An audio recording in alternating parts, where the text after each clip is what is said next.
Сайн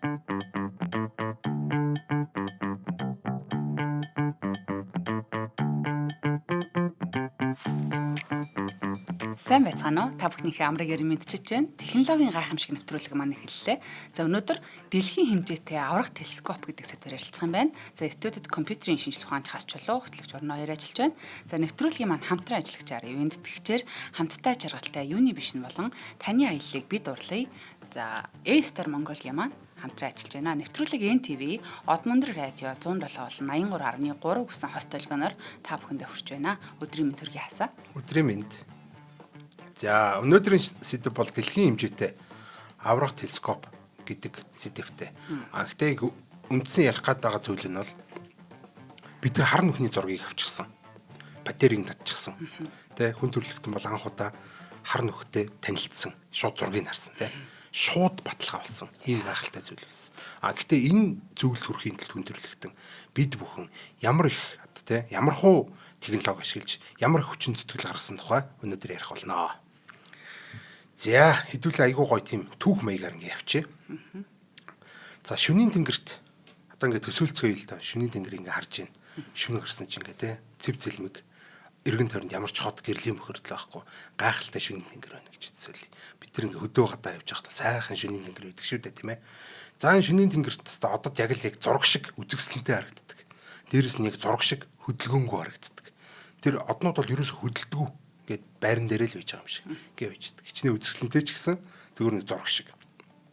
Хүний хэрэгтэд тэр чог нь зураг биш гэдгийг бид нар мэдээд байгаа шүү дээ, тэ. Хөдөлж байгаа уг нь тэр хөдөлгөөнд бид нар тарагдахгүй. Асар холоогоо тийм зүйлүүд болохоор ингээд зураг шиг ингээд байждаг. За тэгэхээр бид нар бол энэ тэнгэрт байгаа биетүүдийг за тэр цэм энэ одоо орны ертөнцид бол бид нар зайг бол метр километрээр биш дандаа юм химээр одоо градусаар хэмждэг. Нэгэсэнд одоо өнцгөр хэмждэг гэсэн. Өнцөг зай гэж хэлж болно л доо. За өнцөг зайгаар бол бид нэг хэмжээ авчдаг.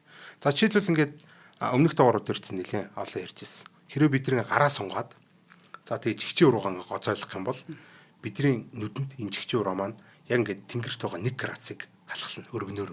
Ерөнхийдөө 1 градусын өргөн гэдэг бол ингээд гараа сунгаад чихчээ уруугаа харахад энэ чихчээ урууны өргөн бол 1 градусаа гэсэн. Энэ мэтлээ одоо жишээл 2 од хоорондоо бол 1 градусын өргөнтэй байна гэдэг ч юм уу те. За жишээл сар мар бол ингээд тал градусын өргөнтэй байна энэ төр гээд гараа ингээд сунгаал харахад нар сар хоёулаа ингээд халахлагддаг хэмжигчээр ургаар. За ингээд иймэрхүү байдлаар бол бид нар тэнгэрийн хэрэгсүүдийн хэмжээг хоорондын зайг эсвэл өргөнийг ингээд хэмжээ авчдаг. За тэгээд цаашаа ингээд бид нар ингээд ярих юм бол тэр градус одоо 1 градус гэж байгаа шүү дээ. Одоо нэгэсэндээ бид нар ингээд 360 ширхэг чихчээ уруугаар ингээд бүтэн тойрог зурж болно ингээд хэмжиж болох байхгүй те. За 1 градусыг бид нэр дахиад 60 хуваах юм бол арк минут гэдэг зай гарч ирнэ. Одоо нэгэсэнд арк минут гэдэг юм өнцөг хэмжээс гарч ирэх юм байна шүү дээ те. Маш жижиг. Одоо бидний чихчээ уруугал 60 хуваана гэсэн үг байхгүй. Энэ 60 хуваасны нэг нь бол миллиметр юм. Өөдөө маш асар өчүүхэн тийм зүйл байхгүй. За тэрийг болохоор бид нар л арк минут гэж нэрлэдэг. 1 градусыг 60 хуваагаар тий. За 1 цагийг бол бид нар 60 хуваагаар минут болчихдээ шүү дээ. Яг тэрнтэй адилхан. 1 градусыг 60 хуваагаар арк минут гэдэг хэмжээс гарч ирдэг байна. За сугар гариг бол нэг ийм арк минутын хэмжээтэй. Сугар гаригийн өргөн бол асар жижиг. За одоо бид нар хэрвээ ингээд үсээ за ингээд энэ дээрээс ингэж гараад ирсэн айлсгал ингээд дуг гэж тастаж аваад ингээд хардгсан тий. Харж чад хамгийн ойрхон дээр ингээд тавьж агаад ингээд одоо тий хамгийн одоо ойрхоноос нүдэрээ харж чад хамгийн ойрхоноос л ингээд байраа харах юм бол тэр бол 1 градусын өргөнтэй харагдана бидэрт. Тэгэхээр асар өчүүхэн жижигхэн зүйл гэсэн үг шүү дээ. Ер нь бол нэг арк юуны тий арк минут гэдэг ийм жижигхэн зүйл гэсэн. За энэ ганцхан ширхэг одоо өсний хэмжээтэй л хамгийн ойрхон сарж байгаа өсний хэмжээтэй л тэнд цуур гариг үйж идэг байна шүү дээ. Тийм асар жижигхэн тий.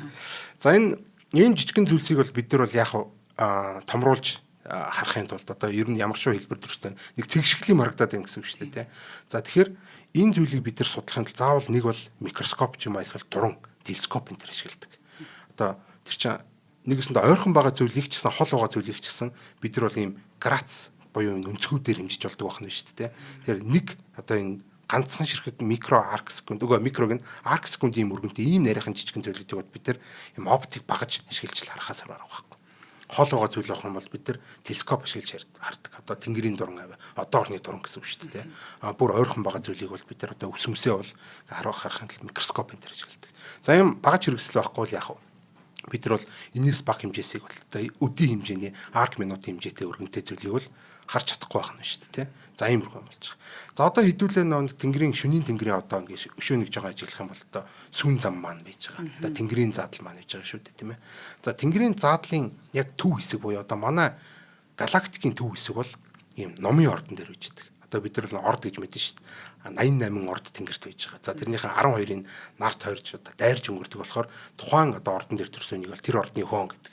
Одоо би бол одоо жишээлбэл те номын ордных уг нь бол одоо уламжлалт астрологоор бол те астрономийн одоо орчин үеийн NASA масан хэмжилтээр бол би 13 дахь ордны хүн баггүй. За ямар ч байсан номын орд гэж орд байгаа. За тэр номын ордлоо бид нар бол ингээд харах юм бол яг тэр сүүн замын одоо тэнгэрийн задлын буюу манай галактикийн яг төв хэсэгт энд bijдэг. За энэ хэсэглөө бид нар анхаарлаа бол ягаад тэгэхээр өөр бусад хэсэгтээ однууд маш тийм сэрэг байдаг байхгүй юу? За бид нар энийг ингээл томруулаад хараад байл л ингээл өшөө томруулаад телескоптой болсон байгаа шүү дээ. Телескопт бол ингээл татаал харж байгаа гэдэг зүйл. За тэгээд татангууд одоо нэг утаа ман шиг ингээл сунгалцсан байгаа тэр зүйл чинь болохоор бүгдээрээ нэг ширхэг од байсан мэдэгдэн. Ингээл томруулангууд шинэ однууд гарч ирээл. Шүү. Тийм, манцэр биш. Тэг ингээд шинэ однууд улам томруулагдсан ингээл улам шинэ однууд гарч ирээл. Ингээл цаашаа. За тэгээд бид нар өшөө ингээд томруулагдсан юу болох вэ гэхээр нөгөө нэг арк минутын чинь дахиад 60 хуваах юм бол арк секунд гэдэг юм болдог. Одоо манай нөгөө нэг минутыг 60 хуваачих юм бол секунд болоод тий яг л цаг шиг байгаа байхгүй тий.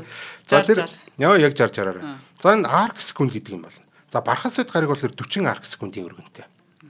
Бид нар бол нэлийн гайгүй телескопоор ер нь бол сонирхчийн жижиг сажиг телескопоор ингээ харах юм бол бархас үед гаригийг ингээд томруулаад харж болно. За 40 арк секундыг нэлийн томруулаад харч чинь гэсэн үг шүү дээ. За ер нь ингээл бид нар ингээд юу яаж. За хуруун дээр хуруугаа нэг жоохон ингээд зүгээр цоолоод ингээд жоохон тус гарах чи гэж үтэл дээ тий. Тэгээд нөгөө нэг үсээ харж исэн маш ойрхоноос одоо нэг 10 см-ийн зайнаас ингээд харах юм бол тэрэн дотор хэрвээ бид нар харж чаддаг байсан бол цусны улаан бөөм, улаан эс энэ нэг юу дээ нэг арк секундын өргөнтэй харагдах хэвээр. Өө цусны улаан эс шиг тийм жижиг юм уу? Маш жижиг юм зүйл. Нүдэнд харагдахгүй юм биш. Нүдэнд харагдахгүй. Бид нар бол нэлээд хүчтэй микроскоп ашиглаж цусны улаан бөөмийг харна шүү дээ, тий. Одоо яг энтэй адилхан одоо манай 40 ширхэгийн улаан эсний өргөнтэй бархас эд гарыг бол бид нар тэгж харагддаг гэсэн. За ингээ ер нь ингээл томруулаад авчихсан нөгөө утаа ман чи ингээл тодорхойл дахиад шинэ однууд гарч ирээл дахиад томруулахаар дахиад ингээ олон однууд ингээ гарч ирээд байдаг. За бид нар нэгсэндээ галактикаа төв рүү аялж гин гэсэн. Галактикийн төв рүү хийж байгаа аялал ингээ явж байна. Гэр ингээ төсөөлж байна. Тий, Star Trek дээр яг тэгдэл дээр аппликейшн дээр ингээл явд ороод гэдэг тийм. Тэнгүүч ингээл улам шинэ однууд гарч ирээл тэ олон однууд гарч ирээл. Нөгөө нэг утаа чинь ингээл жоохон томрол ирсэн чинь жижигэн ширхэгтэй тэгээд өшөө томруулсан бүгдээр однууд болж таарал тэ. Ийм гайхалтай зүйл бол. За ингээ галактикийн төв рүү ингээд томруулагдсан бол ингээл однууд шинээр гарч ирээл. За ингээд одоо илүү одоо томруулахын тулд бидэрт бол одоо нөгөө сонирхчийн дуран мороо телескоп ч гологдоод эхэлнэ гэсэн. За тэгээд бидэрт юу хэрэг болох вэ гэхээр одоо орны ажиглалтын төв мэтийн ийм асар том телескопод хэрэг болно. За өшөө бид нар арк секундыг 1000 хаваач.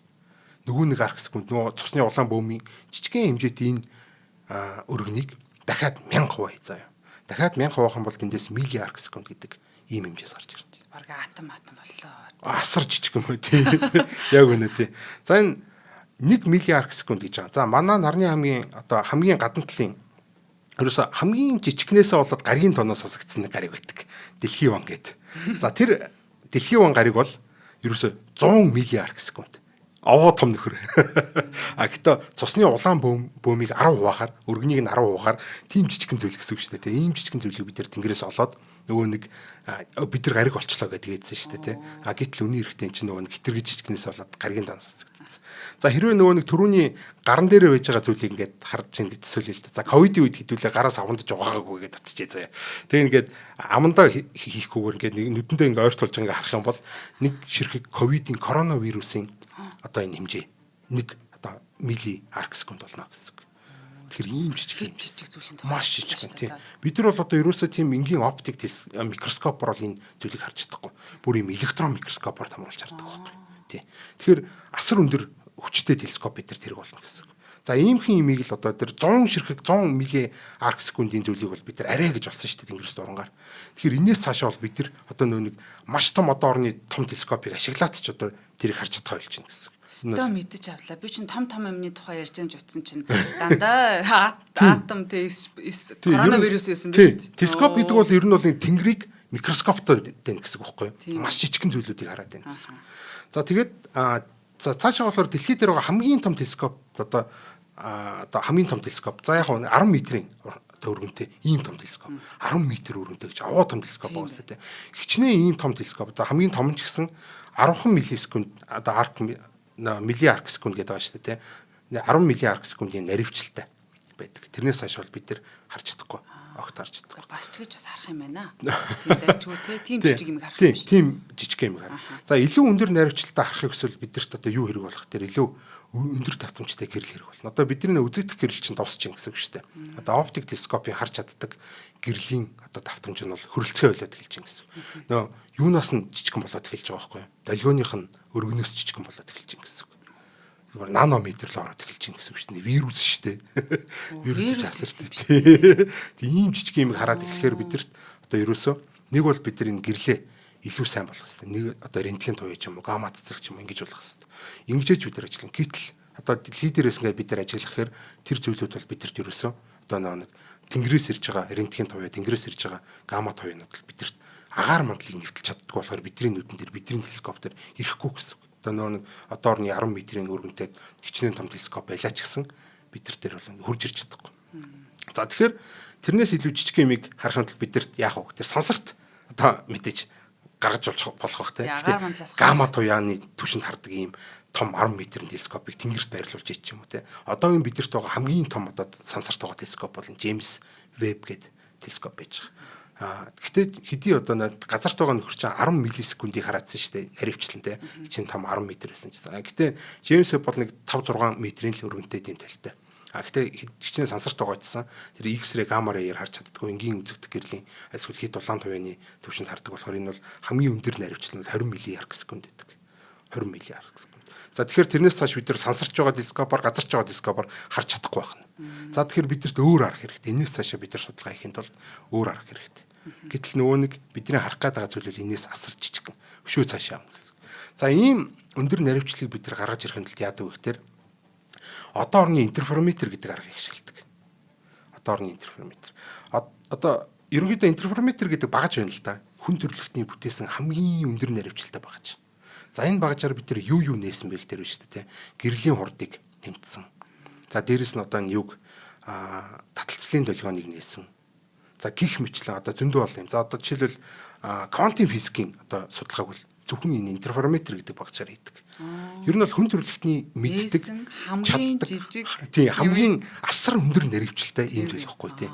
Энэ одоо багажаар л одоо бид нар яг энэ багажийн ажиллагааг ашиглаад бид нар одоо орны ажилт хийж болдог. Ямар гоё. Үнэхээр гайхалтай тийм. За тэгэхээр бид нар энэ багажаар юу хийсэн бэ гэхээр бид нар хар нүхний зургийг авсан. Тийм үү. Тэгэхээр одоо хамгийн нарийн имийг л бид нар энэгээр л хийгээд байна шүү дээ. Тэ? Ерөөсөн гэрлийн хамаагүй биш. Тийм хамаа байхгүй гэсэн. За интерферометр багажийн ажиллах одоо тэр интерферометр одоо хэлэхэд яасан ч хэцүү үг юм тийм. Одоо нэг нарийн технологи шиг л бас нэрийн хэлээд тийм. За энэ багажийн ажиллах зарчим болохоор ерөнхийдөө долгионуудыг алхмаар нь харьцуулдаг. Одоо гэрлийн долгион байна уу, усны долгион байна уу? Долгион бол долгион. Дууны долгион байсан ч хамаахгүй. Долгионы л онол бол бүх долгион дээр ажилладаг гэд өмнөх нэвтрүүлгээс бол манай үзэгчд үнэнд сонсогчд маань мэдэж байгаа. За тэгэхээр ерөөсөө долгионы алхмыг тааруулна гэдэг бол интерферометр гэдэг багажийн хамгийн үндсэн ажиллах зарчим гэсэн. За жишээлбэл лазерын гэрэл болохоор юм алхам нь юм нэг байдаг. Одоо яг усны мандал дээр ингээл долгион ингээл явдаг шүү дээ, тийм. Гэтэл гэрэл болохоор яг тэгдэг байхгүй ингээл юм алхам нь таараагүй байдаг. Лазерын гэрэл бол ингээд алхам таарсан байдаг болохоор энэ алхмыг нь тааруулж хэмжих гээд байгаа энэ багаж маань зөвхөн ерөнхийдөө ихэнхдээ лазерын гэрлийг ашигладаг. За энэ нэг юм сонирхол юм байдаг. Гэхдээ одоо одноос гарч байгаа. За одоо энэ студийн гэрэл одоо бидний офисын гэр орны гэрлнүүд бол бүгдээрээ ямар нэгэн тийм алхам таараагүй буюу асар замбраагүй юм. Лазерын гэрэл бол ингээд марш алхаа шиг их цэргүүч шиг ингээд бүх алхаа нэгэн зэрэг байдаг болохоор те бид нар тийм дээр интерферометр хийж болоод шүү дээ алхмуудыг харьцуулаад. Лазер их чухал юм байна те. Лазер бол маш чухал. Ерөөсөө интерферометр багаж гэдэг ажиллах хамгийн үндсэн одоо зүйл бол лазер байхгүй те. Тэгсэн чинь нэр одноос гарч байгаа гэрлнүүд одоо манай нарнаас ирж байгаа гэрлнүүд бүгдээрээ тэр одоо алхам таараагүй юу когерент гэж ярилдаг л те. Одоо алхам таарсныг бол когерент гэж ярилдаг. Тэгэхээр когерент биш үү. Тэгэхээр бид нар энэ интерферометр гэдэг багажийг ашиглах боломжгүй болох гэдэг шүү дээ. Одоо орон дээр бол. За тэгээд гэхдээ нэг сонирхолтой юм байна. хичнээн ийм когерент биш гэрэл байлаа гэдэг. Одоо бидний энгийн гэрлнээс хавлаад одноос ирж байгаа, нарнаас ирж байгаа гэрлнүүдийг бид нар ерөөсөө алхааг нь тааруулахын тулд одоо нэгсэндээ ийм когерент болгохын тулд гэрлийн их усүрийг масар жижигхэн болгох хэрэгтэй. Ийм цэгэн их усүрөөс гаргах хэрэгтэй болдог. За энийг одоо хийхин тулд одоо энгийн гэрлийг бид нар сургах гэдэг шүү дээ. Одоо цэцэрлэгийн хөвгтөчиг алхаан тараагүй гэрлийг бид нар яаж сургадаг вэ гэхээр асар жижигхэн ийм пин хоолгой юм жижигхэн нүгээр гаргахаар тэдний алхаан таардаг. Нэгс нэг когерент болчихдог гэсэн. Лазер шиг болж эхэлдэг. Нэг зэгт үлрүүлэхээр тийм. Үгүй бол өөр бас нэг арга нь болохоор нөгөө нэг гэрлийн хөөсөрөө зүгээр маш хол аваачаад авчиж болно. Маш хол аваачаад авчаар тэр чинь жижигхэн цэг шиг л харагдаж шүү дээ. Одоо биднээс ямар нэгэн зүйл ингээд зайн алсраад холтохороо жижигрээд байдаг шүү дээ. Тэгэхээр тухайн одыг одоо нарыг маш хол аваачаад авчих бол цэг шиг болно. Одоо нэгэсэндээ однууд бол маш хол аваачаад авчихсан нарнууд гэсэн үг байхгүй тий. Тэгэхээр асар хол байж байгаа тэр гэрлийн хөөсрүүд яг цэгэн өсрөөс гарч байгаа юм шиг юм сургагдчихсан. Одоо ийм цэргийн марш алхаа шиг ийм гэрлүүд бид нар дээр хурж ирдэг гэсэн. Уучлаарай би яг нэг юмны тухай бодоод болдгоо гэж асууж идэх үү. Хар нүхийг тэгэхээр бид нэр зургийг аваагүй юм байна тийм ээ. Одоо гэрлийнхэн долгионуудынх нь мэдээллүүдийг цуглуулад зураг болгож хуурхсан тэгж авсан юм байна тийм. Оо яг үнэ. Үнэхээр гайхалтай. За ямар ч байсан бид нар бол одоо орны ажиглалтыг бол нэг одноо ч өөрсдөө цэгэн гэрлийн хөөсөр болчихж байгаа болохоор энэ хичнээн одоо өөрөөс нь тийм замбраатай гэрэл цацраагүйжсэн асар жижигхэн нүхээр гарцсан юм шиг бид нар дээр эрэхтэй когерент болцсон ирж байдаг. Тийм болохоор бид нар интерферометр гэдэг нарийн багж ашиглах боломж өргөдөж байна гэсэн.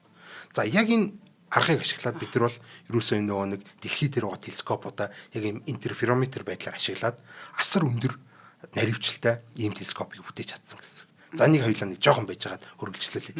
За тэгээ. За нэвтрүүлгийнхаа ивент тэтгэгчийг танилцуулъя. Тэгэхээр таны аяллыг бид дурлая. Урайтай E-Star компани маань өнөөдрийн нэвтрүүлгийн маань ивент тэтгэж ажиллаж байна. Тэгэхээр тун удахгүй манай Од мөндрийн маань 4 дахь аялал одоо гарах гэж байна. Тэгэд аялал гэдэг бол дэлхийн соёлын байгалийн өвөөр аялсан ийм бодит маш гоё аялал болно. За тэгээ энэ аяллаар та бүхэн маань энэ Angkor Wat-ийн одоо Камбожийн бахархал болсон дэлхийн хамгийн том сүм хийдийн зохицолборыг үзэж одоо түүхийн гүн шумбан за Кохгер болон энэ Камбожийн эртний нийслэл 2023 онд дэлхийн өвд бүртгэгдсэн археологийн гайхамшиг доттой танилцсан. За Хоолн Бэй гэдэг байгаа. За энэ болон бол одоо Вьетнамын байгалийн гайхамшиг гэж хэлдэг. Шүрэн арлуу, дагуй, завны аялал гэдэг таны сэтгэлийг хөдөлгөх маш одоо байгалийн сүрдэн үзэсгэлэн бол энд бий. За Нимбийн бол одоо Вьетнамын бас хамгийн анхны нийслэл гэж явдаг. Ийшээ очин, уул, гол, мөрөн, агуй хоцолсон үзэсгэлэн зэн Тран ан гэдэг байгалийн тоцолбор одоо таны зүрх сэтгэлд бол мөнх үлдэн нэг аяллаар те энэ дурсамж хязгаарч танаас арилгахгүй. За мэдээж одон дэр сувгийн хөтлөгч болох одоо энэ спортын Бацаяа гэж залуу байгаа штэ. За энэ залуу маань манай одоо Европ судлаач зулаа одон дэрийн маань захирал бас энд явна. Энэ хоёр хүн бол одоо гайхалтай тэр хөтчийг та бүхэнд бас хийх юм. Тэгэхээр одоо энэ зүгээр нэг аялал биш. Энэ бол танин мэдхүйн ийм одоо аялал болно гэсэн. За нэмэх нь урнаа миний бие болон одоо найруулагч Гомбо маань одоо энэ зоож байна. За бид дөрв бол энэ аяллыг аялд явахын тэгээ аль биесны бас одоо хөтөж тайлбарлаж болох бүх зүйл дээрээ тусалж дэмжиж ингээ явна. Тэгээ та бүхэн маань бидэнтэй хамт аялаарай. Тэгээ миний сэтгэл бас маш хөдөлж байгаа. Яагаад гэвэл бид нэр энэ ЮНЕСКОд бүртгэгдсэн дөрвийн ЮНЕСКОд бүртгэгдэн гэдэг чинь хэдэж дахин давтагдчихгүй юм соёлын байгалийн өв байдаг. Тэгээд нэмэх нь одоо бас энэ ан амтнаа хармаар байна, байгалийн хармаар байна. Зөндөө олон одоо тий хоолны аялал хүртлийн дунд ингэж бас явж идэг. Тэгээд одоо аялдаа зориулаад одоо энэ улаан гэхмэрийн кино минуг үзэлээ одоо их маш их бэлдэж байна. Та бүхэндээ бас одоо тий тайлбар мэлбэртэй бас тус нэмэр болох санаатай. Тэгээд үзэгчдээсээ өсгөд бол яг энэ мөч 6 сарын 25-нд явах юм. Тэгээд 7 сарын 1-нд тэр нэрэд хэдүүлээ гоё наадмаа тэмдэглэж штэ. Яг наадмаас өмнө бас яг хамгийн халуун үе мөн бол тэнд тохиолдог юм бэлээ. 4-5 сард бас байдаг юм бэлээ. Тэгэхээр бас харин ч бас дайжгүй. Тэгээд та бүхэн маань гоё шийдвэр гаргаад Од мөндрийн энэ гоё аялалтай хамт нэгэн зуны нэгэн насныхаа дурсамжийг ингэж бүтээгээрэй гэж та бүхэндээ уриалъя. Хамт аялъя. Энэ хамт аялахаар нэг гоё юм ингээд хоорондоо маш их юм дотносдаг. Тэгээд дээрэс нь одоо энэ одоо манай газар зүйн мэдлэг бол бүр тэ зүү дэлхийн глобус дээр зүү орох цайгүй шигсэн байдаг. Манай Бацаяа ах маань бол газар зүйн мэдлэгээр бол тэнд очиж гайхуулж та бүхнийг одоо бүр ингээд гайхшруулж тэр газрыг бол зүгээр очиод үзэх нэг хэрэг. Энэ тайлбартай үзэх чинь шал өөр. За дээрэс нь одоо манай зулаагч бол тэ тэр түүх тэр шашин юу гэдэг тэр мэдлэгээр л зүгээр хахаж цацж байгаа. Тийм болохоор ерөөсөө тэ энэ энэ сайхан байгалийн гоо үзэсгэлэн энэ сайхан одоо энэ барилга байгууламжийн эртний түүхүүдийг бид тэр юм давс сужиртай гэдэг бүрэн мэдэрнэ гэсэн үг шүү дээ тийм ээ. Тэгээ дээрэс нь шүү бид одоо манай урнаатай танилцчих нь байна. Одоо манай гомбоотой танилцчих нь байна тийм ээ. За тэгээ урнаа маань бол одоо бас ингээд шинжлэх ухааны талаас нь бас тайлбарлаж өгч магадгүй. За тийм болохоор тийм болохоор би бол ингээд явж чадаагүй гэдэг маш их харамсаж байгаа. Ямар ч зэн тэр гайхалтай аялал. Нэмжлэхэд бас манай өмнөх аяллуудаас хосууд төрдөг. Тийш үү. Нэр нэг тиймэрхүү юм болсон. Бас юмиг гэж үтгэв. Хүний амьдралаас юу эс тохиолддог вэ? Яг үнэ тийм нэг танил талаа тэлж те. Тэг өшөө бас хостой болж байна. Хостой болдгоо багт найзтай болно те. Яг үнэ тий. За тэгээ ямар ч гэсэн дэлхийн 8 дахь гайхамшиг гэдэг. Одоо бид нар 7 гэд хязгаарлалсан байсан болохоос шул ерөөсөө 8 дахь гайхамшиг гэж 8 гайхамшиг гэж байсан бол тэр 8 дахь гайхамшиг л очих гээд байгаа. Ийм л хэрэг болж байгаа юм байл. Тийм болохоор одоо та бүхэн минь энэ аялал нэг дээрээ гэж одоо уриалъя. За баярлалаа. Миний нүдэнд юм орчлоо би ихтэй тэсээ байж. За тэгдэг. Тэсэрээ орно. Шинжлэх ухааны төлөө. За энэ цаашаа одоо ингэ явсан нэг интерферометр гэдэг багжийг бол бид нар одоо хооронд ашиглаж чадах юм байна гэд. За яг энэ зүйлийг бол энэ VLTI гэдэг энэ телескоп хэрэгжүүлсэн. За энэ VLTI гэдэг нь бол маш том телескоп интерферометр гэдэг ийм үгний товчлол. Very large telescope interferometer гэдэг ийм багж баггүй. За энэ багжийн наривчлал нь юу гэж 2 миллиард секундын наривчлалтай. Түрүүн ч нөө бид нар чинь дэлхий дээрээс ашигласан сансраас ашигласан нэг 10-20 миллиард секунд байгаадсан шүү дээ. Тэгвэл энэ багжийн наривчлал 2 миллиард секунд. Бараг миллиард секундын өндөр наривчлалтай гэсэн. Асар өндөр наривчлал. Энэ бол урд өмнө хүн төрөлхтөн харж үзэж байгаагүй ийм өндөр наривчлал. За энэ өндөр наривчлалтай одоо нөгөө телескопороо бид нар яасан бэ гэхээр түрүүний нөгөө номын ордонд байсан галактикаа төв рүү улам томруулж харсан гэсэн. Зүүмлэл. Одоо нөгөө өмнөх телескопуудаараа бид нар ингээл компьютер дээр бид нар зургийг ингээд зүүмлэл харангууд гээ бүрсийчдэн шүү дээ пикселүүд нь задардаг шүү дээ. Яг тэр шиг бүрсийчээ цаашаа юм харж чадахгүй болсон чинь энэ VLTI-аар харсан чинь илүү тод зураг ингээд харагдсан гэсэн. За тэгээд үйдсэн чинь 2018 онд болохоор галактикийн төвийг одоо тэр номын ордыг бүр ингээд хамруулад галактикаа яг ингээд цөмрүүн ингээд яваад орсон чинь юу исэн бэ гэхээр маш сонирхолтой болсон. За энд болохоор нөгөө нэг цаг хугацаа хөлдөөд нөгөө однууд чинь зураг шиг юмнууд байгаадсан шүү дээ. Тэгсэн чинь яг ингээд нэлээд томруулаад ирсэн чинь тэнд однууд галзуу солиотой юм шиг ингээд тэнд эргэлдэж ирсэн. Тийм. Тэгээ тэр цэсмаа маш олон однууд ингээд нэг юм юу ч байхгүй оргуу хоосон цэгийг тойроод ингээд эргээдсэн. Ийм хачи юм гараад ирсэн. Ямар хачи? Ийм хачи юм гарч ирээд. За тэг гайхаад. За ерөөсөө энэ Эйнштейний зүв байсан байна. Манай галактикийн төв супер массив хар нүх байдсан байна гэдгийг одоо ингэж нотолсон. Оргуу хоосон цэгийг одод галзуу солиотой юм шиг тойроод ингээд эргэж ангууд. Өстэй солиотой юм аа. Үнэхээр анхаараа гайхсан баг та. Гэрлийн хурдны 8% хөвтөд үзэх бид нар ч одоо тийм хурдан төрж үзээгүй. Ийм өндөр хурдаар тэр однууд ингээд солиотой юм шиг нэг харанхуй цэгийг ингээд нэг юм баяр болж байгаа юм шиг бид нар ингээд гал юу гэдэг вэ гацуур модоо тий галын наадам гацуур модоо ингээд тойрол ингээд эргэдэж штэ тий тэр шиг тэн зүгээр хатирж байгаа байхгүй тэр однууд. За тэгээд энэ юм баяр болсон юм бол тэнд одоо супер массив хар нүх байсан байх хэвээр. Энэ бол Эйнштейний одоо тий харьцангуй онлын нэг баталгаа юмаа гэд яг энэ ажлаар 2018 оны галактикийн төвд хар нүх байна гэдгийг нотолсон ажиллаараа энэ Андреа Гез тэгээд Рейнхард Гензел гээд хоёр хүн бол 2020 онд физикийн салбарт Нобелийн шагнал хүртсэн. Хар нүх байдгийн байж штэ. Гэтэ энэ бол бас л одоо энэ шууд нотлохоо биш. Шууд бид нар зургийг авчаагүй. Тэнд нэг юм оргуу хосон байна. Тэрийг нарнууд однууд тойроод иргээд. Тийм болохоор энэ бол энд хар нүх байгаас аргагүй гэдгийг ерөнхийдөө л галактикийн төвд маань хар нүх байна гэдгийг баталснараа Нобелийн шагнал авсан гэсэн. За энэ бол ингээд үнэхээр гайхалтай хэрэг болсон. За энэс цаашаага бид нар жинкнээс хар нүхний зургийг авъя л та. Ч та тий өшөө наривчл яаж гаргаж авах вэ гэд. За тэгээд шууд одоо бидэрт одоо тийм өндөр наривчлалтай миллиард секундын одоо тий одоо миллиард секундын чинь дахиад 1000 бай. За тэгвэл микро арк секунд гэдэг юм бол. Одоо микро арк секунд гэсэн үг шүү дээ тий. Микро арк секунд гэдэг бол ерөөсөө нэг арк 1 секундыг одоо 1 арк секундыг л одоо сая хуваацсан гэсэн үг байхгүй. 1000 хуваагаар миллиард секунд болоод дахиад 1000 хуваагаар энэ микро арк секунд болж байгаа. Ийм өндөр наривчлал бидэрт хэрэгтэй. Одоо нөө Эйнштейнийг тооцоогоор л бодно шүү дээ. За ийм том однууд бид нар бол одыг бол хараа шууд иймэрхүү хүнд юм байна, иймэрхүү том юм байна гэдэг мэдчихэж байгаа. За түнгүү тэр ийм хурдтай энэ однуудыг эргүүлэхэд энэ голдоогоо хар нүх ийм хэмжээтэй байх хэрэгтэй гэдэг ингээд үтсэн чинь ямар өргөнтэй байх хэрэгтэй вэ гэхээр 50 микро арк секунд өргөнтэй байх хэрэгтэй.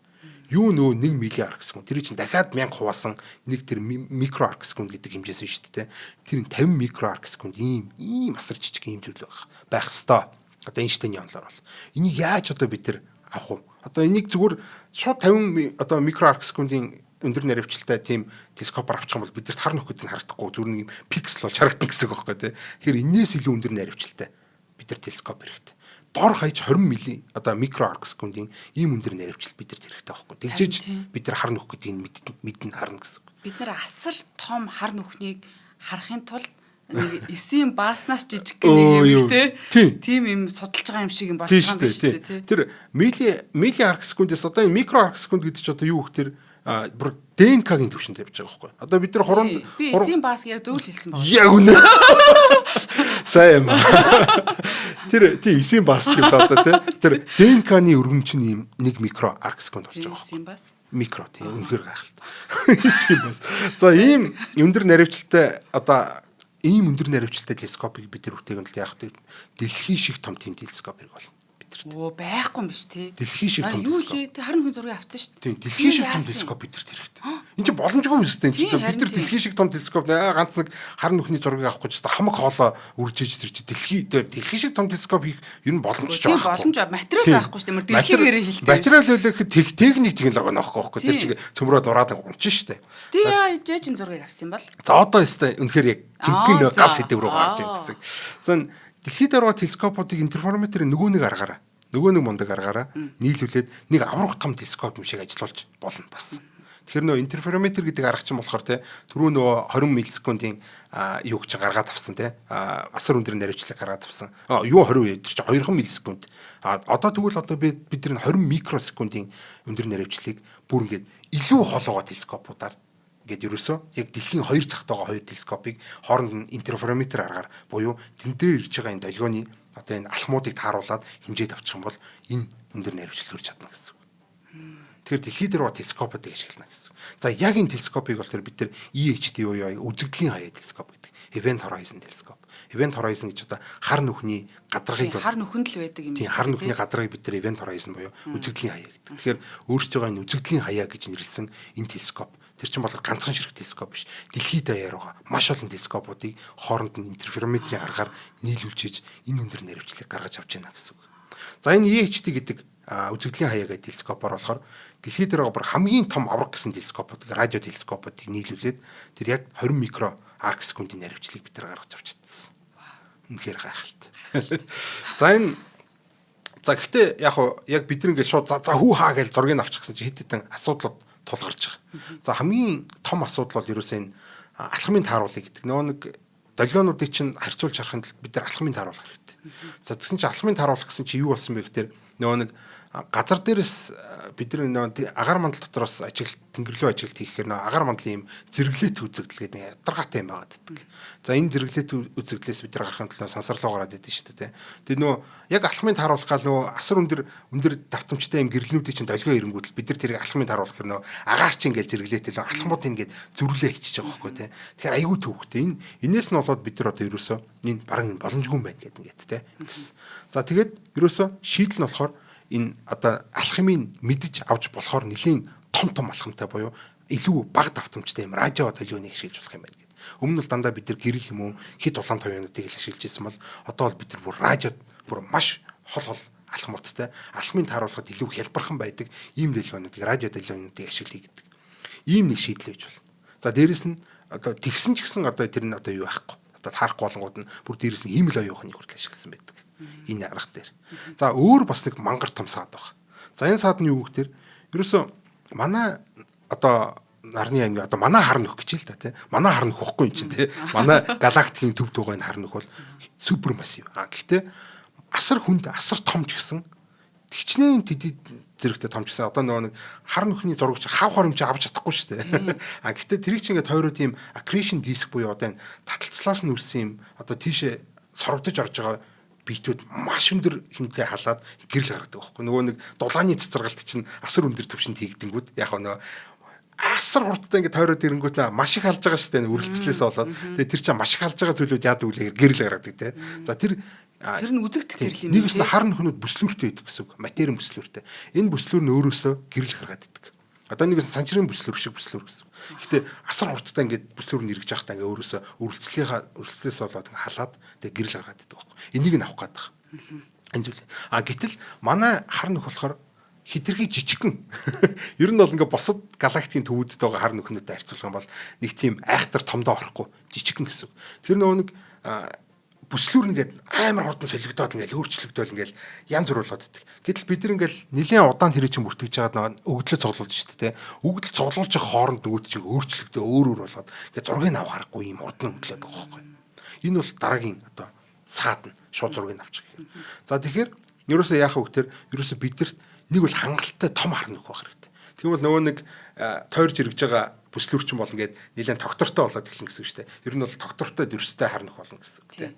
Ингээд арзагнаад авахгүй. Бид нар чинь нэг зураг авч байхад ингээд хөдөлчгөр гэж сарничдээ шүү дээ тийм. Ер нь тгээ сарних гээд байгаа байхгүй. За тэгсэн чинь бид нар одоо яах вэ нөгөө нэг ингээд хичнээн хөдөлсөн ч гэсэн ингээд удаан хөдөлдөг ийм аврах том хар нүх болчих юм бол энэ асуудлыг шийдэж болох юм байна гэд яг энэ одоо шалтгаанаар болохоор хамгийн одоо бидэрт мэдгэж байгаа хамгийн аврах том галактикуудын нэг болох. Нэлийн бидэрт ойрхон байдаг M87 гэдэг галактикийн төвд хар нүхийг авах болсон. Шууд одоо бид нар тэр номын ордны голд байгаа тэр манай галактикийн хар нүх биш өөр M87 гэдэг галактикийн төвд хар нүхийг авах болсон. За энэ хар нүх бол супермассив бас галактикийг гэж тогтоож идэг юм аа. Манайхтай супермассив байсан биз дээ. Бас манайх супермассив. Тэрнээс биш үү те. Тэрнээс 1600 дахин хүнд. Манай одоо хар нүх ч юм болохоор 4 сая ширхэг юм нарны мастай байхгүй. 4 сая ширхэг нарыг нийлүүлээд манай галактикийн төвийн хар нүхийн мас гарч ирнэ. Тэгвэл тэндээс даруй дахиад 1600 дахин хүнд буюу 1460 дахин өргөн ийм том хар нүх. Аврах том хар нүх байгаа зү тийм. Гэхдээ хичнээн тийм аврах том ч гэсэн тийм 1600 дахин аврах гэдэг чинь юу гэсэн үг вэ? Манай галактик одоо хар нүхтэй харьцуулахад тийм. Гэтэл юу вэ? ертөнцийн чи ямар том сав бэ тий? Хасар том. За тэгсэн чинь бидэрт байгаа тэр нэг хамгийн ойрхон байгаа бидний одоо манай хар нүх шүү дээ тий. Манай хар нүхнээс 2000 дахин хоолгоо болохоор арай баг жижигхэн харагддаг. Одоо ингээ бидэрт яг харагдаж байгаа нь одоо ингээ баг харагддаг гэсэн үг хараад байна тий болоо. Тий одоо яг харагдах хэвээр. Одоо манай галактикийн төвдөг чинь болохоор Эйнштейний онолоор тооцоолохоор 50 миллиард секунд байгаадсан шүү дээ тий. Тэгвэл энэ болохоор 40 миллиард секунд байна. Тэгээ 2000 дахин хол байгаа юм бижиж тий бараг л адилхан байгаа дээ шүү дээ гайг байгаад. Тийм болохоор за шууд энийг авъя гэсэн. Яг тэгэхээр доктортой асуудлууд байхгүй юм чинь тий. Тэгээ нас бие төрсөн хүн шиг нэг тайхан байж идэм биш. Манайх нэг өсвөр насны үг чиг юм шүү. Тий яг ингээд дальжгнаа. Зургийг авах чагаад хөдөлгөөг зогсороо наашаараа гэдгээр ингээд дальжгнаа тийш тийш хараад байдаг. Энэ M87-ыг хол ингээд нас бий төрсэн. Ингээд те наашаар ихэд наашаа арчдаг. Хөдөлгөөнгүй байгаараа гэхдээ нүдээ тавьчихгүй ингээд байж чаддаг юм аа. Саяла өргөжлийг оцохгүй яри. За нэвтрүүлгийн маань хамтран ажиллагчаар хамттай жаргалтай Univision компани маань ивент эдгээр ажиллаж байна. За тэгээд Univision-ы цоо шин интернетийн үйлчилгээ болох NetBoost гэдэг одоо ийм үйлчилгээ гарсан байна. Тэгэхээр үзэгч та бүхэндээ дуулгах юм таата мэдэн. Тэгээд Монголын хамгийн анхны IPTV интернет суурин утасны гурвалсан үйлчилгээг нэвтрүүлэгч Univision компани маань интернетийн үйлчилгээгээ төвшин ахиудлаад цоо шин NetBoost үйлчилгээг хэрэглэхдээ садуулгаж байгаа. Тэгэхээр Univision хэрэглэгчид уг үйлчилгээг ашиглан одоогийн интернет хурдаа 200 мегабит, 400 мегабит болон 1 гигабит хүртэлх хурдаар ахиулах боломжтой ба та өндөр хурдаар хүссэн тоглоомоо тоглож интернет ертөнцөөр чөлөөтэй аялах юм боломжтой гэсэн. Тэгээ энэхүү үйлчилгээг авахын тулд таны амьдарч буй байранд өндөр хурдны интернет сүлжээ нэвтэрсэн байх шаардлагатай байна. Шаардлага нь тий. За уг үйлчилгээг зөвхөн Unitel аппликейшны чатбот руу хандан авах боломжтой. За мөн NetBoost үйлчилгээг идэвхжүүлснээр тоглоом сонирхогчд болон олоолаа амьдардаг гэр бүлүүд гэрээс ажилдаг хэрэглэгчдэд энэхүү үйлчилгээ маань илүү тохиромжтой юм байна. Тэгээд NetBoost гэдэг нь 10 дахин хурдан интернет гэсэн. Хурдан интернет гэдэг бол одоо ерөөсө бүх юм болчиход шүү дээ. Тийм. Тэгээд маш гоё үйлчилгээ байна. Тийм энэ одоо орчин үед бол бүгдээрээ лаглаг компьютертэй болцсон. Дээр үед бол гайгүй л байсан л та. Тэгээд нэг ганц мо утасныхаа модемиг холбоол тэгээ удаан ч гэсэн интернет руу ороод болчдөг байсан бол өнөөдөр бол айхтар том компьютер тоглоомуудтай нөгөө үед нь апдейт хийн гээд маш их өгдөл ингээд татдаг. Тэрийг асар өндөр хурдаар татахгүй бол нөгөө нэг апдейт нь орох гэсээр дараагийн апдейт нь гараад ирнэ шүү дээ тий. Тоглож амжихгүй гэсэн үг тий. Тэгэхээр энэ апдейтээ хурдан татдаг болох юм. Дээрээс нь одоо энэ хоцрогдол одоо энэ нэтэрэ гэдэг асуудлууд ч юм бол тоглоом тоглож байгаад асар том хүндрэл учруулдаг. Одоо нервт нь тий уурлан тий чи яагаад цаад юм ингээд найзууд нь үзий ядна гэсэн үг тий. За тэгээ хүүхэд нь найзуудаа үзий яадаг та. За тэгээ дээрээс нь аав ээж нөгөө нэг фейсбүүкээ ухаж чадахгүй, видео нь одоо YouTube-ээс үзэж чадахгүй, телевизээ үзэж чадахгүй ийм ачин байдалд орох гэдэг. Яг тэр нөө бидний интернет хэрэглээ асар их болцсон. Интернет хэрэглээ нэг тасар их болцсон. Одоо илүү их гигабайт бидэрт хэрэгтэй гэсэн дата. А нөгөө талаас болохоор нөө хурд нь аягүй чухал болцсон. Бүгдээрээ лайв үзэл, айлсгүй бүгдээрээ тоглоод ингээд тэгэхээр нөө интернетийн одоо тэр хоцрогдол гэдэг юм чинь амар чухал юм болоод эхэлж байгаа байхгүй тий. Одоо амин чухал зүйл болоод эхэлж шүү дээ. Гэтэл бөөнөрөө ингээл нэг нь хідүүлээ бөөнөрөө гар уцаараа лайв үзэл бөөнөрөө ингээд тоглоод тэгэхээр нөө интернетийн хурд гэдэг юм чинь байхгүй болоод өгдөл нь дата анч хурдан дуусаад тэгээ нөгөө бие бинийгээ гацаад нэгнээсэндээ нарийнхан замаар чигэж орох гээд байгаа хөх бөөнөрөө асар том машины машинтайгаар ингээд чигэж орох гээд би ордоор норно гэдэг ингээд булаацалтаад ахаар яг ийм асуудал үүсдэг. За тэгвэл энэ Univision-ийн net boost гэдэг арга нь болохоор юу гэж байгаа гэхээр нэг замаар биш. Одоогийн өрхийн интернетүүд бол дандаа нэг замаар ингэ явж байгаа байхгүй. Тэгэхээр ингээл явж байгаа өгдлүүд нь дандаа нэг зам дээр чигцэлдээд байгаа болохоор ингээ асуудал үүсээд байна гэсэн. За тэгэхээр 10 зам татаа өгсөн л гэсэн үг. За тэгэхээр 10 зам татаад өгчөөр яг 5 замаар ингээл тоглож байгаа нөхөр нь явж байгаа. 3 замаар нэг лайв үзэж байгаа хүн те. За нэг замаар нэг дүүн апдейтэд татдаг ч юм уу те. За тэгээд дахиад нэг замаар нэг хичээлээ хийдэг ч юм уу. Иймэрхүү байдлаар бүгдээрээ хувааж ашиглахад ямар ч гэр бүлийн хэрүүл орвол хүүхэд ч н одоо те найзуудтай те чи ямар муу интернеттэй юм бэ? Чи өрний манай тоглоом дахиж бити ормор гэдэг гадуурхдаггүй гэсэн үг те. Яг үнэ те. Тэгээ бас ингээд лайв үзэж явах чинь ингээд лайв маань гацаад бид нар цаг үеэс мэдээлэлээс оцрох гэдэг шүү дээ те. Тэгэхээр бид нар ер нь бол ингээд энэ заавал net boost гэдэг зүйл бол хиттэй бол бид нар бүгдээрээ л энэ үйлчлэгээр орно.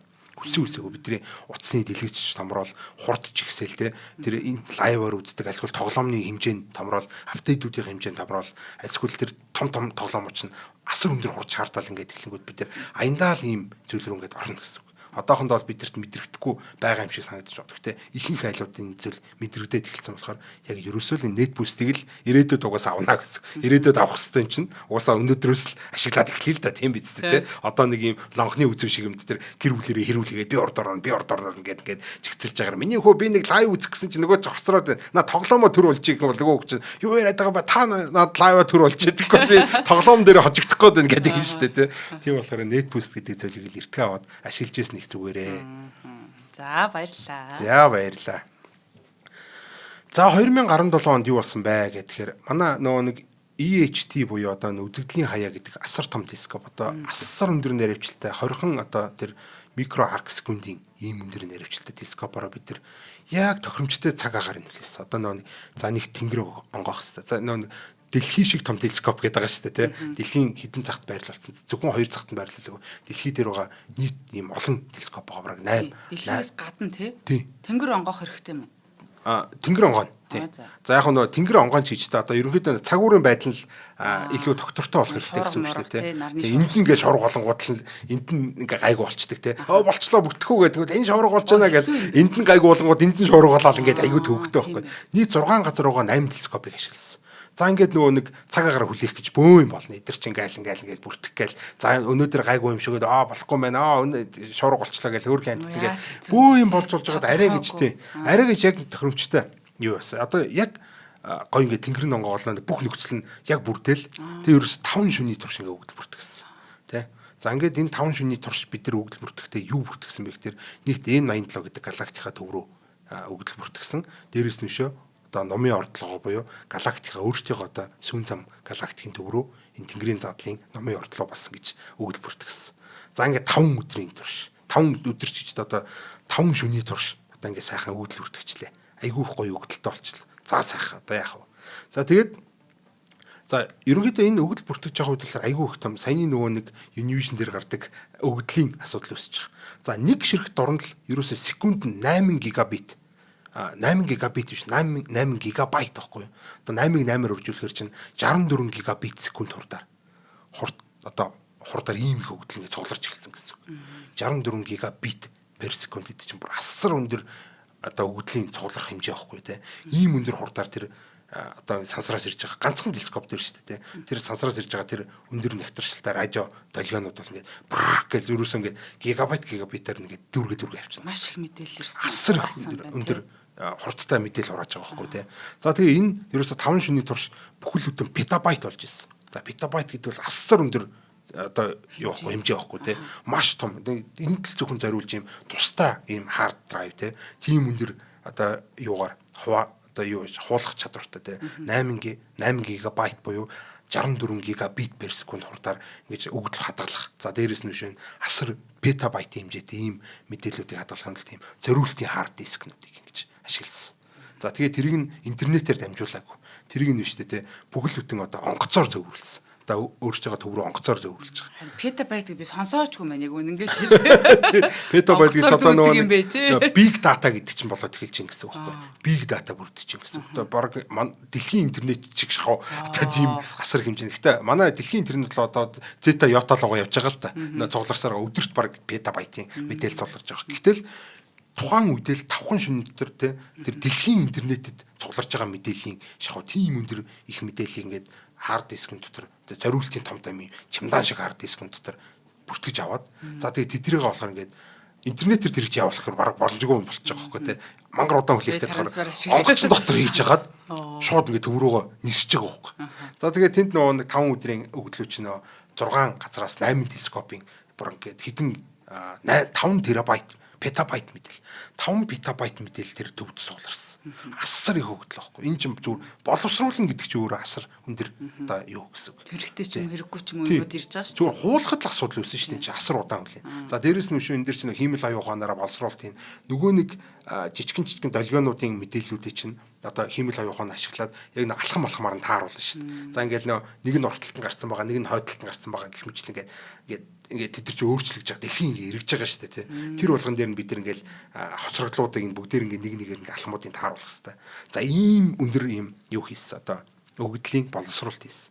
За энэ өгдлийн боловсруулалт яасан. За 1800 M87 дээр болохоор өгдлийн одоо бүтэн боловсруулах нь болохоор 2019 онд танилцуулсан. Одоо нэгэсэндээ бид нар чинь 2017 онд бүртгэжээд 2019 онд танилцуулна гэж баг жил гарan 2 жил шахан боловсруулсан биз дээ.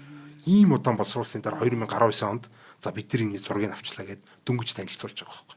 За ерөөсөө энэ одоо 2019 онд танилцуулахад бид нар M87 гэдэг галактикийн төвд байгаа хар нүхийг хүн төрлөختөн анх удаа хар нүхний зургийг ингээ бодитоор нарсан.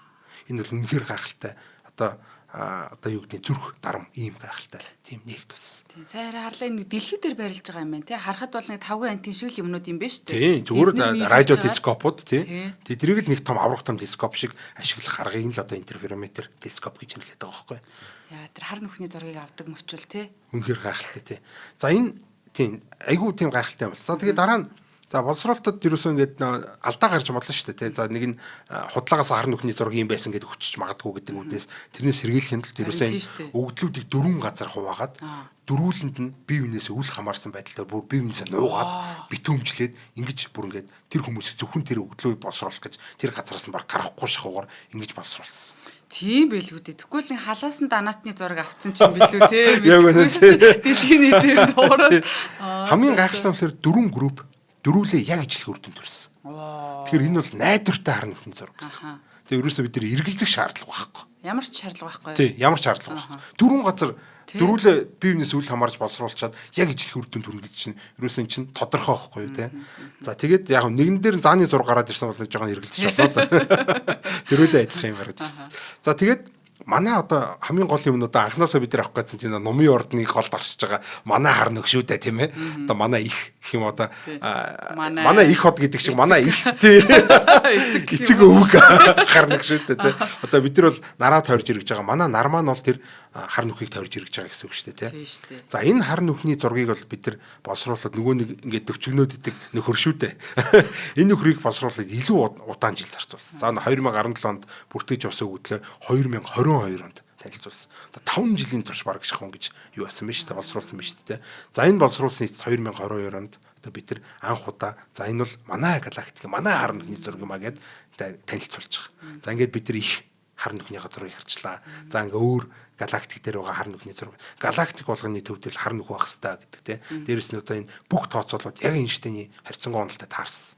Ерөөсөө Эйнштейний харьцангуй онолоор бид нар за ийм хэмжээтэй ийм юм ба яг энд байх хэвээр гэл бүх тооцоолыг яг харахад яг л байсан. Тэгэхээр одоо бид нар яг юу харах гэж байгаа мэдгүйгээр харна гэж байхгүй хөө хиймэл оюун ухаанаар юмнуудаа зүүж байгаа шүү дээ. Тэгэхээр тэр хиймэл оюун ямар нэг юм харьцуулах хөгжил хэрэгтэй. Тэгвэл бид нар яасан бэ гэхээр Эйнштейний харьцангуй онолыг ашиглаад яг л интерстеллар кинон дээр гардаг шиг одоо бид нар яг ингэ юм симуляц хийгээд жинхэнэ хар нүх харагдах юм бол ингэж харагдах хэрэгтэй гэдэг юм зургнуудыг юм өгдлүүдийг бүтээгээд нэгээс нь симуляцийн орчинд компьютерийн орчинд дээр хар нүхний зургнуудыг бүтээгээд За ингэж л харагдах хэрэгтэй шүү гэдэг. Тэгээ тэр өөрөө хиймэл оюун ухаануудаа сургаад за тэгээд нөгөө хөдлүүдээ одоо тааруулж ийн гэсэн үг шүү дээ. За нэгсэндээ тэр нөгөө фазуудыг тааруулж ийн гэсэн үг. Тэгээд яг л таарсан. Бүр үнэхээр гайхалтай. За тэгээд энэ арга гэдэг бол одоо ерөөсөө энэ чи юу вэ? Бидний одоо тэр 20 микро арк секунд гэдэг бол энэ хүн төрөлхтний одоо нэгэсэнд одоо бидний харж байгаа хар нөх бол саран дээр байгаа энэ юм донатны хэмжээтэй юм баггүй. За саран дээр одоо Нил Армстронг ингээд донат ингээд идчихсэн бол яг тэрийг ингээд харж ийн гэсэн үг. Дэлхийд дээр одоо ийм телескоп байхгүй шүү дээ. Тэгээ ийм боломжч байхгүй. Гэтэл ийм өндөр наривчлалтай зүйлийг бол бид нэг гаргаад ирсэн байж. Тэгэхээр хүн төрөлхтний хувьд хамгийн өндөр энэ багчаараа бид бүх юмд ашигласан байж. Гэрлийн урдыг хэмтсэн байна, таталцлын долгионыг хэмтсэн байна, квантын судалгаануудыг хийсэн байна, хар нүхний зургийг хүртэл авсан. Интерферометр гэдэг. Тэгэхээр өнөөдрийн танилцуулсан энэ зүйл бол энэ интерферометр телескоп буюу ерөөсөн дэлхийн хэмжээтэй асар том телескопыг бид нар яаж залдиж хар нүхний зургийг авч байгаа гэдэг хизээж боломжгүй байсан зүйлийг л хүн төрөлхтөн хийсэн ийм гайхалтай түүх оршваа.